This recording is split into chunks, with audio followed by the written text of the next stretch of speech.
Hey, friendo, Steve here. Hey, Larson. And it's WrestleMania season. Larson, we got to address this because WrestleMania Night 1, we gave our predictions a couple weeks ago on the channel. And would you like to address all the friendos out there who believe that you had suffered some sort of nervous breakdown or was smoking some sort of variation of crack? Well, I said it in the video that I didn't want the same matches as you because if that's the case, that's boring. So I said, I don't think any of this stuff's going to happen, but let's go on a limb and try something different. Okay, can I get some of that crack that you're smoking? Let me get some of that crack. I don't do any drugs, Steve. Oh, what a bum. What a prude. Anyways, Larson, we're going to talk about WrestleMania Night 2. Night 2. Because we had originally done Night 2 in the other video, but Charlotte got a nasty injury. Unfortunately, she's going to be out for a very long time. Yeah. And so yeah, we're going to redo Night 2 as its own separate video and make double the revenue, Larson. I'll say this, though. I'm not changing course on what I had planned out before. I'm finishing my story. You need to double down on the wackiness in your picks, Larson. Why not? Yeah, absolutely. What fun is there if we're picking the same matches for WrestleMania by and large? That's not fun. No fun. Not we're fun. We're all about fun here. See, we got Uncle Howdy with a Christmas hat. Tell me that's not fun. That's a lot of fun, Larson. I mean, not much, but Uncle Howdy seems fun, if I'm being perfectly honest with you. You seen him run ropes? I have seen him run ropes. All right, man. Where are we going to start off? Where are you starting off on WrestleMania Night 2? I'm starting off with the Undisputed Tag Team titles. This is a match I've been saying should and maybe will happen for a long time now. Sometime between now, although Sami Zayn's off TV now for a bit, so who knows if this is going to happen. Sometime between now and WrestleMania, Sami Zayn and Jey Uso, they should start teaming up, and they should win those tag titles from Judgment Day. Oh, sorry. And then after that, they should face the team of Solo Sikoa and Jim Uso. Oh, yeah. At WrestleMania for those Undisputed Tag titles. I think that'd be good stuff. All right. I mean, Jay versus Jimmy on a one-on-one match WrestleMania would be awesome. Having some titles on the line would be really cool. Yeah, it'd be neat. Given the dynamic between Jay and Sammy. Yeah. And Jimmy's already estranged from his brother. Yeah. Seeing Jay tag up with Sammy. Yeah. That's good stuff storyline-wise, so I'd like to see that match. At some point, you figure Jimmy's going to be sort of self-aware and understand that he sort of dug himself into this hole acting like a jackass. Yeah. And that cost him, the tribal heir title that Solo got. It's cost him everything. It's costing him everything. And now he sees, Jay and Sammy. I like that one. I like that better than what I got for Sami Zayn. But I'm going to go with my favorite pick for my Night 2, and that's for the women's tag titles. And I got Bianca Belair teaming with Jade Cargill taking on the Kabuki Warriors. Now, they've already set this up by having Chelsea Green and Piper Niven lose those tag titles to the Party Girls. That's not their official name, though, is it? I don't know. Chris Garrick's put it on a Raw note, so I just call them the Party Girls now. So that's what I'm referring to them as. All right, very well. The Party Girls. And I believe that the Party Girls are going to be transitional champions. All right. The Kabuki Warriors are going to beat them for it because they've already declared that they're going to go after those tag titles. They're going to win that match. And then at WrestleMania. So, the idea that I've gotten so far from Triple H and maybe even Jade Cargill herself on Instagram is that the training in AEW that she received was kind of not what WWE's looking for. She has to unlearn what she has learned, Larson. Yeah. And so she's at the Performance Center. By WrestleMania, I think that'd be a smart move to debut her.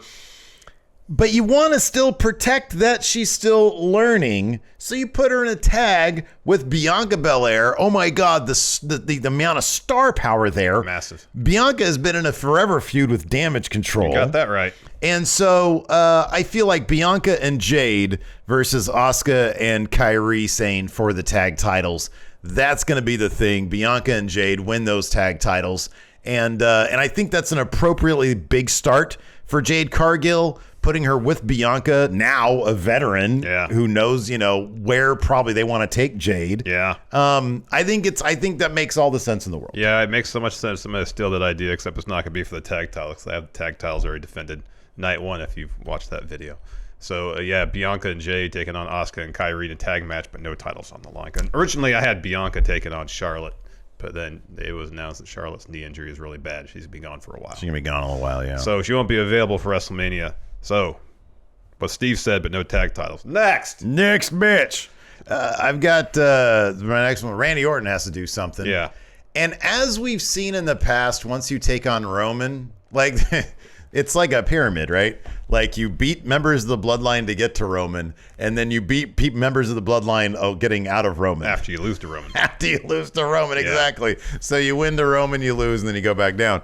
So Orton beat Jimmy Uso just recently on SmackDown. Yeah. And so, but by the time he loses to Roman Reigns at WrestleMania, a little bit of time will pass. I'm sorry, at the Royal Rumble, and then time will pass, and then he'll be taking on Solo Sikoa. Randy Orton will. I kind of feel like Randy's probably going to be done with the bloodline. But the way they tell these bloodline stories is so damn slow. Yeah, who knows? So, yeah, if they're really trying to build up Solo, I kind of feel like Randy Orton is on a let me get other people over tour. So maybe at Mania, Solo has what will sort of echo his match against John Cena in a big moment where he's taken out the class of OVW 2002. Just hitting 20 spikes on Randy. Bring in Batista for Solo to There we beat go. him. And then Brock Lesnar. There we go. Exactly, yeah. For Randall Keith Orton's match, I at one point I had Solo, and then I realized that I had Solo double booked for the night, so I had to change it. Instead, I got the returning AJ Styles taking on Randall Keith Orton. Oh, that's good. AJ's heel now, seemingly, but not aligned with Bloodline, so maybe AJ feels like not only has LA Knight jumped ahead of him in line to take on Bloodline, maybe Randy has too. Mm-hmm. And so AJ has that bone to pick with Randall Keith Orton, and that'll lead to their feud at WrestleMania. It's entirely possible that Orton will take on Solo Sikoa sometime between Rumble. Heck, it might be an Elimination Chamber for all we know. Mm-hmm. And then opens the door for AJ and Randy at WrestleMania. There you go. Next match. Next, let's talk Bobby Lashley. Okay. So what I got for Lashley really isn't befitting his immense talents, his stature in the company. But there seems to be other stories being laid out that I can't ignore that I have to book. Mm-hmm. Okay. Namely for the U.S. title. That comes later. So we got Lashley. We got Street Profits. Yeah. And we've seen B-Fab. Okay, with Lashley backstage. I think we've also seen a backstage segment with Ashanti the Adonis with Lashley. So let's have Bobby Lashley, Street Profits, and Ashanti taking on the team of Grayson Waller, Austin Theory, and Pretty Deadly. Oh, wow, that's good. Okay. In an 8-man tag match. All right, cool. I like that. I'm going to go, and I had one thing, and I didn't like it, and then as you were talking, I got inspired with idea. I got idea, Larson. You had ideas. I had idea. Singular. Oh, singular. Right? One. You mentioned Ashanti, Adonis, and B-Fab, right? Yeah. What do the Street Profits have a real hard time doing right now, and really over the last year or so? Winning the big match. Oh, yeah, winning the match. They haven't been tag champions in a while. Well, right? Yeah, no, I'm putting this together. Carry on. Okay. So, you got 3 people now under Lashley. You got the Profits and you got Ashanti Adonis, right? Well, maybe Lashley's like, we got to mix things up. We got to get rid of some dead weight. Montez Ford, you're out of here. So they give Montez the boot. That gives us Montez Ford's solo run. He takes on Lashley at WrestleMania. Now, this is really close. This is happening in 4 months now. Yeah, but yeah. I kind of feel like they're pushing on having them do anything of substance, right? What is the feud right now with Lashley and the Profits? Oh, he's in the U.S. title tournament. He's in the U.S. title tournament, so he's kind of feuding with Santos short term, yes. Right, he's not going to win this thing, and Santos are sort of doing a lot of nothing with also. So, yeah, I'm going to say you finally get to the Montez Ford solo run. You know, if the if Lashley and his dudes jump out Montez Ford, big face turn for him. I think that people will be all over Montez Ford as a good guy. Man, Montez is great. And you want to get them to boo Lashley, I say they will boo him against Montez Ford. I think that might happen because Lashley's such a scary monster. Everybody loves Montez Ford. So everybody loves Bobby Lashley too. everybody does love Bobby Lashley, but I think that's the story that would actually sort of delineate the good guys and the bad guys, if you will. So yeah, I like it a lot better than my first idea, which is Lashley versus Sheamus, which you've probably seen a million times already. Yeah. I mean, I actually do like that match It'd be a good match, hard-hitting bout. because it'd be like one of them big physical matches. Yeah. But I kind of like, man, you got to pull the trigger on Montez Ford as a You solo think guy so at some point, man. Yeah, I consider that as an idea too, but how to get there is something else entirely. Next match. Next bitch. So I mentioned the U.S. title earlier.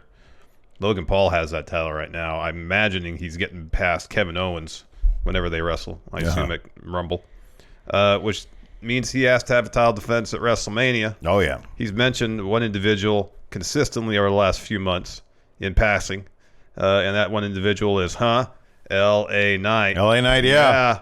So Logan Paul, L.A. Knight for that U.S. title. Does L.A. Knight retain? Yeah. Nah. Oh, no. Yeah, that's right. Logan Paul, yeah. L.A. Knight wins. He's new U.S. champion. L.A. Knight, yeah. All right. I like it a lot. I already had my U.S. title night one. You guys can go back and watch the night one video if you want. My next one is lazy as can be.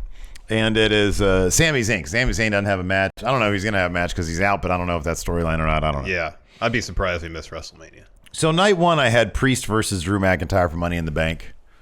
Night two, I already had... I already had Dom versus Ray. So the other member of Judgment Day that's not JD McDonough is, of course, Finn Balor. Yeah. I'm not going to say he's taking a back seat, but certainly he's taking a back seat to Priest. Yeah. I know they are tag champions, but it's clear they're pushing Priest, and Balor's there to sort of assist.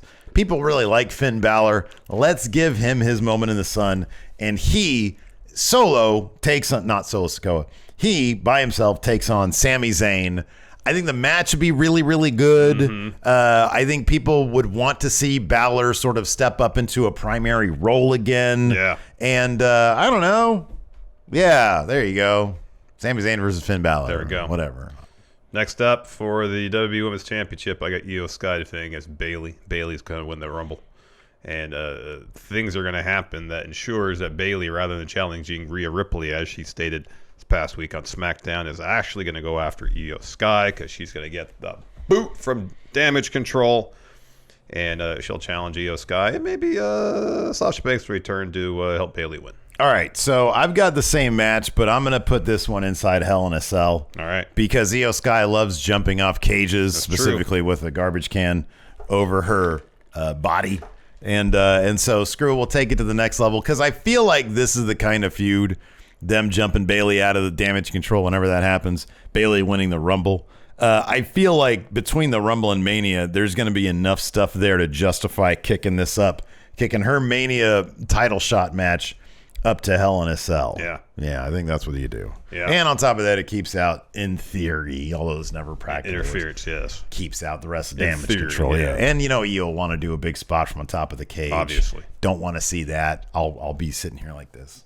That's clutching pearls. Clutching my pearls, Larson. Steve, what's your main event for night two? Oh, I've got one. Well, I'm glad you asked me that because I do have two more matches left. The main event and the co-main event. What's the co-main event? It's Gunther Oh, yeah. defending his Intercontinental Championship against the Rainmaker, Kazuchika Okada. Larson, I know. The rumors are he's probably not going to sign with WWE. He's probably going to go to AEW. But I'd love to see Kazuchika Okada debut at WrestleMania, taking on Gunther, being the man to take that title off Gunther in a 6-star classic. That would be amazing. Oh, man. I'd love to see that. That'd be amazing. Yeah, I got Gunther versus Okada. I think it'd be great. All right, what's your main event then? Oh, gotta finish the story. Cody's gonna smash him. Cody versus Roman Reigns. Of course, it's the match you do. It's the match. Look, man, you don't go all this way not to do Cody versus Roman where he finishes the story, gets that title. I think they might use the Hogan reign as like sort of they don't really care about it, but they're going to act like we care about it. And so that's what they're going to dangle in front of people to make them think, Cody's going to lose this match. Roman will talk about, oh man, I'm going to smash Hogan's reign. I don't call it record because it's not a record. It's not a record. I'm going to smash Hogan's reign. I'm going to get there to SummerSlam. Then I'm going to smash Bruno's reign, which is actually a record. Yeah, that's the real record. So yeah, but then it's going to be like, 3 Crossroads, boom, done. Yeah. Just like it was on our Winter Wonder Slam video, Lars. There you go. That's probably the right pick, but it's a boring one. Oh, wow. So, thanks. They just put that graphic up not that long ago, WWE, on their Twitter of Hogan and then Roman when Roman hit 1,200 days as champ. Mm-hmm. So somebody's eyeballing that as something. Social media people. Trying to get that holiday promotion season. You need that engagement. Yeah, promotion season. Someone's trying to get it promoted within WWE Social. So, of course, I said on my Night 1 picks and recap that Seth Rollins will be taking on Drew McIntyre for that World Heavyweight Championship.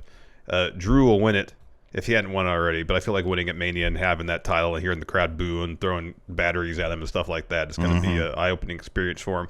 Cody is not in my main event of Night 2. Oh, wow. He's feuding with Kevin Owens because Kevin Owens is so pissed off that he traded him to SmackDown. He eliminates him from the Rumble.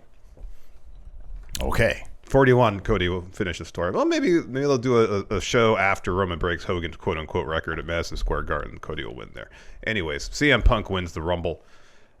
He takes on Roman Reigns because he wants the title that says Undisputed on it, because then he is undisputed the best in the world.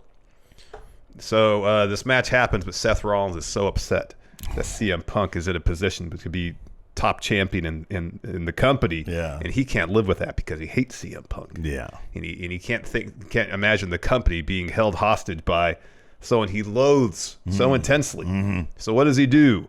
He helps Roman Reigns of all joins people. the bloodline. Throw him up, Larson. Well, that's not what I meant, but he helps Roman Reigns defeat CM Punk, and I think rather than just having Seth saying, "Oh, I hate you, CM Punk," and CM Punk's like, "Hey, don't take this personally," now we have like, oh, this is really intense. Yeah. Because Seth has denied Punk an opportunity to win the Undisputed Championship in the main event of WrestleMania. And that just adds even more fuel to their feud, I feel like, rather than just being, I don't like you. I forget, is Too Seth bad. at this point still the World Heavyweight Champion? No, not by the end of Night 2, no. What did he do Night 1? He took on Drew McIntyre and lost. Oh, okay. So he loses that. Did Punk screw him out of that? No. Oh, so Punk just hands off? Okay. Yeah, Punk is focused on winning his match. Because Is this- Punk's attitude is like, you hate me? I don't care. Yeah. Is this a heel turn for Seth Rollins? Well, clearly it's It's a heel turn for Seth Rollins. And he joins the bloodline.